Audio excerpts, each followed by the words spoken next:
तर बीडमध्ये काही जण तणाव निर्माण करण्याचा प्रयत्न करतायत। मंत्री धनंजय मुंडेंनी ही प्रतिक्रिया नोंदवली आहे। मराठा समाजाला आरक्षण मिळावं हीच माझी भूमिका असल्याचं सुद्धा धनंजय मुंडेंनी स्पष्ट केलंय। कुणीही सामाजिक सलोखा बिघडवण्याचा प्रयत्न करू नये असंही धनंजय मुंडे यांनी आवाहन केलंय। तर बीडमधील रॅलीमध्ये कोणताही ताण निर्माण होणार नाही असा विश्वास मनोज जरांगे यांनी दिलेला आहे। तणाव निर्माण करण्याचा प्रयत्न करत आहे। जिल्हा पोलीस प्रशासनानं रॅलीला परवानगी नाकारण्याचे कोणतेही कारण नाही।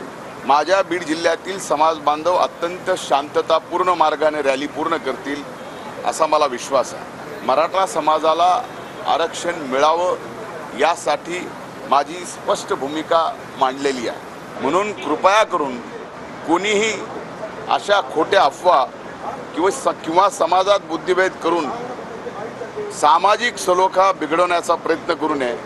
छत्रपती शिवरायांच्या चौकामध्ये जर निवेदन बीड जिल्ह्यावाल्यांनी केलं असेल तर काही ताण होणार नाही। जरी रस्त्याचं काम सुरू असलं काही जरी असलं तरी ही मात्र आमच्याकडून त्यांना विनंती। आणि आता पालकमंत्र्यांनी सांगितले की तातडीनं त्यांचं आता खूप मोठं मन व्हायला लागलं। असंच मन त्यांनी समाजाच्या बाजूने ठेवावं। इथून पुढेही समाज त्यांचा हमेशा कौतुकच करत राहणार आहे।